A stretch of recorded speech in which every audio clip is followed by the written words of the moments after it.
Okay, welcome to another video in this series of Azure Data Factory. So last lecture में या last video में हमने basics of ADF cover किया था, जिसमें हमने ये देखा कि एग्जैक्टली ADF में जब पाइपलाइन बनते हैं तो किस तरह के दिखते हैं, एंड देन एक छोटा सा डेमो देखा था जिसमें हमने एक SQL सोर्स से डेटा को रीड किया था और रीड करके हमने एक ब्लॉब स्टोरेज में उसको मूव किया था या कॉपी किया था, राइट। एंड फिर मैंने आपको ये दिखाया कि ADF आपको अपने एजोर पोर्टल में बनाना है तो कैसे क्रिएट करना है, ठीक है। क्रिएट करना होगा तो कैसे करेंगे। आज ये वाला जो वीडियो है उसी के आगे कंटिन्यूएशन है। सो अभी हम इस लेक्चर में हम ये देखने वाले हैं कि एजोर के जो बेसिक फंडामेंटल एलिमेंट्स हैं, बिल्डिंग ब्लॉक्स हैं ADF के, जो आपको जानने चाहिए वो कौन से हैं। सो इसमें जो बेसिक कंपोनेंट्स हैं, सबसे पहला चीज़ है आपका पाइपलाइन, ठीक है। तो पाइपलाइन क्या चीज़ है? So let's come back here to our ADF, ठीक है। तो इसके लिए मैं I will use the same activity वाला जो हमने डेमोन्स्ट्रेशन में देखा था लास्ट वीडियो में। तो ये हमारे पास एक पाइपलाइन है, ठीक है। अब ये पाइपलाइन है क्या, ये मैंने आपको लास्ट क्लास में भी बताया था थोड़ा सा, कि ADF हम लोग मेनली यूज़ क्यों कर रहे हैं। हमारे ओवरऑल जो प्रोसेस है, डेटा पाइपलाइन का प्रोजेक्ट, जो भी डेटा का प्रोजेक्ट है, जितने भी एक्टिविटीज़ होंगे, ट्रांसफॉर्मेशन एक्टिविटी, कॉपी एक्टिविटी, जो भी एक्टिविटीज़ होंगे, उन सभी एक्टिविटीज़ को इकट्ठा करके हमें अगर रन करना है और उसको अगर ऑटोमेट करना है, उस चीज़ के लिए हम लोग इतना अपना ADF या डेटा पाइपलाइंस यूज़ कर रहे हैं। तो ये पाइपलाइंस बेसिकली वही डेटा पाइपलाइन है। हम एक से ज़्यादा पाइपलाइंस भी बना सकते हैं, ठीक है। तो ये पाइपलाइन क्या होगा, इस पाइपलाइन के अंदर हमारे एक्चुअली में एक्टिविटीज़ रहेंगे। So what are pipelines? It's basically your collection of activities या ग्रुप ऑफ एक्टिविटीज़, जिसको आप इकट्ठा रन कर सकते हो, ठीक है। तो logical grouping of activities can be termed as pipelines. तो ये आपका पाइपलाइन है, ठीक है। What is the next one? Next is your activity. Activities क्या है? जो आपकी इंडिविजुअल टास्क हैं जो आप परफॉर्म करना चाहते हो पाइपलाइन के अंदर। जैसे अभी हमने यहाँ पे डेमो में देखा कि एक कॉपी करना था डेटा, हमें SQL से ब्लॉब स्टोरेज में कॉपी करना था, तो ये एक एक्टिविटी हो गया। या फिर मान लीजिए आपको डेटाब्रिक्स की कोई नोटबुक रन करनी है, वो एक एक्टिविटी हो सकती है।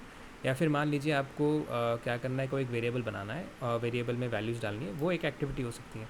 या फिर मान लीजिए आपको कोई स्टोर प्रोसीजर रन करना है, वो एक एक्टिविटी हो सकती है। तो आपके ओवरऑल डेटा प्रोजेक्ट में जितने भी टास्क हैं, उन सभी के कुछ ना कुछ अलग अलग एक्टिविटीज़ होंगे जो यहाँ पे हम देख सकते हैं, ठीक है।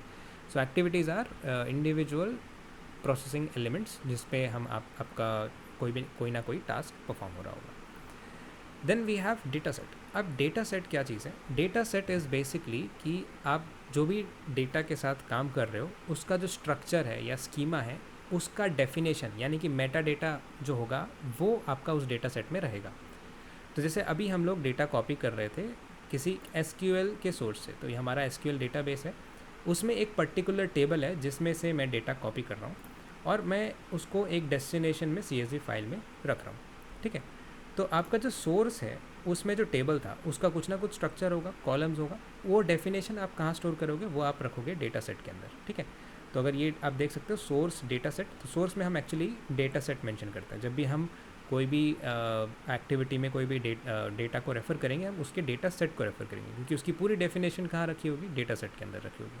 तो मैं एक एग्जांपल दिखाता हूँ। जैसे ये एम्प्लॉय SQL करके मैंने एक डेटा सेट बनाया था, इसको ओपन पे क्लिक करते हैं तो आप देख सकते हो यहाँ पे डेटा सेट्स में मैंने दो डेटा सेट बनाए, एक SQL वाला और एक वो ब्लॉब स्टोरेज वाला, क्योंकि दोनों ही हमारे क्या है, डेटा है। एक आपका सोर्स है, एक डेस्टिनेशन है, तो दोनों का आपको डेटा सेट बनाना पड़ेगा, ठीक है।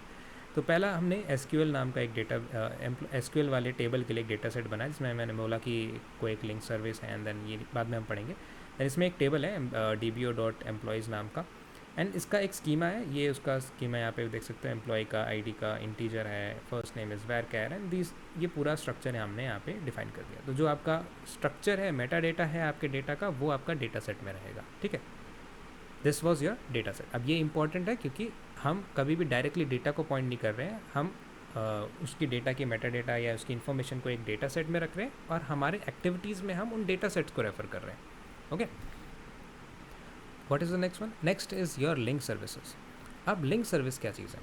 तो जैसे मैंने कहा कि हमारे पास ये पाइपलाइन है और इस पाइपलाइन के अंदर एक कॉपी एक्टिविटी है। ये कॉपी एक्टिविटी एक सोर्स से डेस्टिनेशन में डेटा कॉपी कर रही है, लेकिन कैसे कर रही है? कुछ ना कुछ तो तरीका होगा कनेक्ट करने के लिए। मान लीजिए आपको अपना गूगल ड्राइव अकाउंट एक्सेस करना है, तो आप कैसे करोगे? आप drive.google.com पे जाओगे और वहाँ पे अपना क्रेडेंशियल डाल के लॉगिन करोगे, तो यूज़र नेम पासवर्ड वगैरह डालोगे, OTP एंटर करोगे, then you will be able to access your Google drive. या फिर मान लीजिए आपको फेसबुक ओपन करना है, आप अपना यूज़र नेम पासवर्ड डालोगे तो एक्सेस कर सकते हो। ठीक है, तो वो क्या हुआ, एक ऑथेंटिकेशन मैकेनिज्म हुआ जो आपको बताता है कि कनेक्ट कैसे करना है। ठीक है, तो ऐसे ही आपका डेटाबेस जो है उसको कनेक्ट करने के लिए कुछ ना कुछ क्रेडेंशियल्स चाहिए होगा, राइट।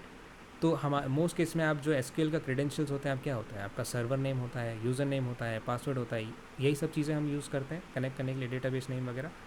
तो वो जो कनेक्शन डिटेल्स है, हमने जो यहाँ पे डेटा सेट बोला कि एम्प्लॉय एसक्यूएल नाम का एक डेटा सेट है, जो कि बेसिकली क्या है, dbu.employees नाम का एक टेबल है।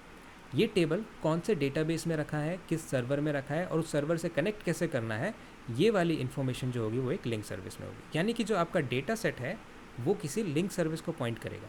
ठीक है, तो अब अगर यहाँ पे हम मैनेज में जाएंगे तो मैनेज में जाके we can see we have some link services. तो मैं आपको एसक्यूएल वाला एग्जांपल दिखाता हूँ। तो मैंने यहाँ पे एडवेंचर वर्क्स डेटाबेस जो लिया था उसका मैंने यहाँ पे लिंक सर्विस बना रखा है।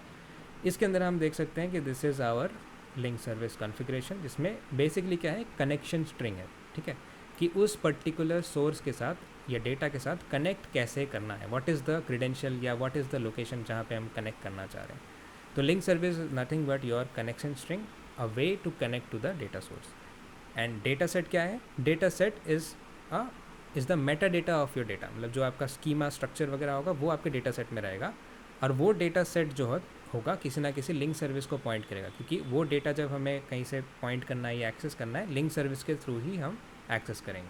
तो link services are most important जब भी हम कोई एक्सटर्नल सोर्स को कनेक्ट करते हैं। ठीक है, so this is that. So data set was your Meta data, link service is your part, जहाँ पे उस डेटा सेट से रिलेटेड जो कनेक्शन है वो कैसे करना है, उसकी लिंक उसकी कनेक्शन स्ट्रिंग रखी है। ठीक है, then is your integration run time. अब ये क्या चीज़ है, इंटीग्रेशन रन टाइम जो है, जैसे अभी हमने डेमो में देखा था कि हमारे पास ये कॉपी डेटा एक्टिविटी वाला एक पाइपलाइन था, इसको मैंने यहाँ पे डिबग पे करके रन कर दिया था। तो कोई भी चीज़ जब रन होगी किसी ना किसी आपके कंप्यूट रिसोर्स में रन होगी, कंप्यूटर पे रन होगी। जैसे आप सपोज़ आप गेम चलाते हो या मूवी चलाते हो, कोई ना कोई डिवाइस पे चलता है, राइट। हमने तो यहाँ पे कोई ऐसा कोई डिवाइस कॉन्फ़िगर नहीं किया था, हमने बस एज्योर डेटा फैक्ट्री बनाया। अब डेटा फैक्ट्री क्या है, वो इंटरनली कहीं ना कहीं किसी ना किसी सर्वर में रन हो रहा होगा, इसका टास्क कि यहाँ से डेटा कॉपी करो, वहाँ पे डेटा पेस्ट करो, कुछ ना कुछ रिसोर्स तो यूज़ कर रहा होगा। अब वो हमने कॉन्फ़िगर नहीं किया, वो एज्योर ने हमारे लिए खुद करके दे दिया, यानी कि एज्योर के किसी डेटा सेंटर में हो रहा होगा। बट अगर सपोज़ मैं चाहता हूँ कि नहीं, मैं नहीं चाहता कि एज्योर अपने किसी सर्वर पर रन करे, मेरा डेटा बहुत कॉन्फिडेंशियल है, मैं उसको अपने ही डेटा अपने ही सर्वर में ये पूरे एक्टिविटीज़ को रन करवाना चाहता हूँ, तो उसके लिए वो पर्पस उस चीज़ के लिए मैं अपना खुद का एक एनवायरनमेंट बना सकता हूँ, और मैं बोल सकता हूँ कि एज्योर ये जो डेटा फैक्ट्री तुम पाइपलाइन बना रहे हो ना, ये इसको ना अपने एज्योर एनवायरनमेंट में रन मत करो, मेरे एनवायरनमेंट में रन करो। तो वो जो एनवायरनमेंट है जहाँ पे ये एक्चुअली में आपका पाइपलाइन रन हो रहा है या कॉपी एक्टिविटी रन हो रहा है, वो एनवायरनमेंट जो है वो हमारा इंटीग्रेशन रन टाइम है। ठीक है, अब ये कैसे पता चलेगा, देखिए जब भी हम कोई लिंक सर्विस बनाते हैं, है ना, जैसे एडवेंचर वर्क्स लिंक सर्विस है, इसमें वो पूछता है कि connect via integration run time, किस इंटीग्रेशन रन टाइम से आपको कनेक्ट करना है। तो बाय डिफ़ॉल्ट मोस्ट केस में हम यूज़ करेंगे auto resolve integration run time, जो कि बेसिकली बोल रहा है कि अपने आप एज्योर के किसी सेल्फ जो एज्योर अपना प्रोवाइड करेगा उसमें आप क्या बोलते हैं इंटीग्रेशन रन टाइम यूज़ करो, उसके एनवायरनमेंट पे आप मेरा टास्क वगैरह रन कर दो, मुझे कोई प्रॉब्लम नहीं है। ठीक है, बट अगर हमें खुद का यूज़ करना है तो उसके लिए we will select our own integration run time. तो न्यू पे जाके हम दो तरीके से अपना रन टाइम प्रोवाइड कर सकते हैं, हम या तो एज्योर में खुद का अलग VM वगैरह बना लें, ठीक है, या फिर खुद का सेल्फ होस्टेड, यानी कि ऑन प्रेमाइस में, यानी कि आपका खुद का फिजिकल सर्वर है वहाँ पे आप रन करना चाहते हो तो सेल्फ होस्टेड यूज़ करोगे। इंटीग्रेशन रन टाइम आपके दो तरह के हो जाते हैं, इसलिए एक होता है एज्योर वाला, जो आप एज्योर में खुद एक VM बनाओगे, सेल्फ होस्टेड मतलब आपका एज्योर कहीं पे नहीं, फिजिकल सर्वर है उस पर करना चाहते हैं।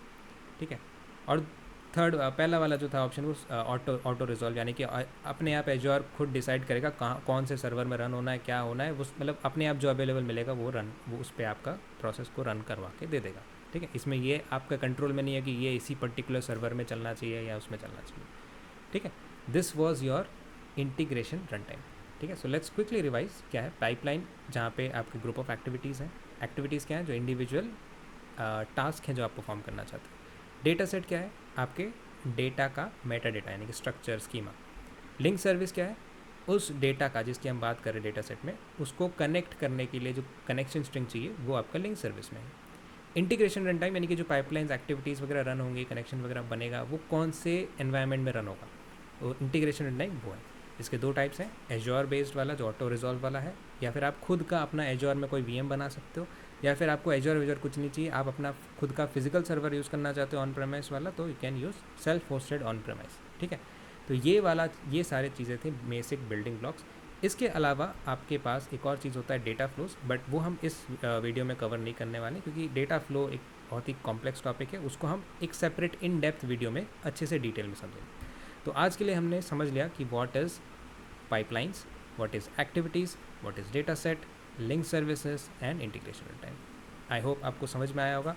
If you have any doubts और क्वेरीज, आप you can put it in the description, we will definitely help you out. And if you want to know more about these things, और आपको और ज़्यादा इन डेप्थ में पढ़ना है, और ज़्यादा डिटेल्स में पढ़ना है about data, so you can visit our website www.consoleflare.com, जहाँ पे हम डिटेल में इंडस्ट्री एक्सपर्ट से आपको लाइव ट्रेनिंग क्लासेस प्रोवाइड करते हैं इन डेटा। सो हमारे पास 2 कोर्सेज हैं, let me just show you.